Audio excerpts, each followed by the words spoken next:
Hindi kasi minsan parang, di ba, attorney, parang today magkakampi sila. Oo. As bukas hindi na. Tapos may voting. Today, boboto kita, sergeant at arms ka. Bukas hindi na kita ibobotong sergeant at arms, di ba? May ganun, parang ang gulo. Hindi ko na din maintindihan. Actually, interestingly, I've been a behind-the-scene guy for so long eh. So pag nag-aaway yung mga kakamping, taga-aaway yung DDS, minsan hindi ko masabi sa kanila na habang nag-aaway kayo, which is a good thing, you're passionate about what you believe in, sa level ng mga politiko, sa kanila politika lang talaga yan.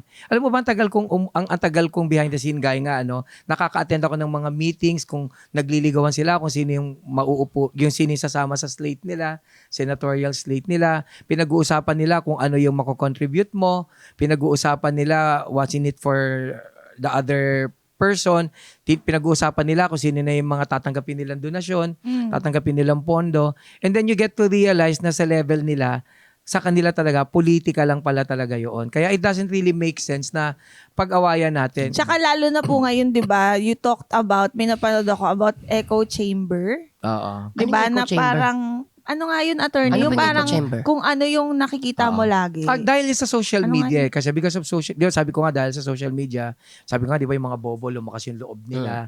Which is true naman, hindi ba? Kasi nagka-social media, na-realize ng mga bobo, shit, ang dami natin. hindi tayo konti. Let's vault in. Oo, madami tayo. Hindi, totoo naman, hindi ba? But seriously, ang nangyayari kasi, thanks to power algorithms, kinokontrol kasi ng social media yung gusto mo lang makita. There used to be a time you can actually hear both sides. Kaya hindi tayo masyadong nag-aaway nun eh. Kaya mong tanggapin yung opinion na kontra sa'yo.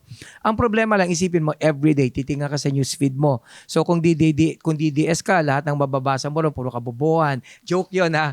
Mga DDS, sorry po, joke lang po yun. Mamaya mayari ako. Hindi ba? O, tapos isipin mo, di ba kung kakamping ka, mayayabang naman kayo. No, but seriously, isipin mo everyday, tinignan mo yung newsfeed mo, same opinion as yours.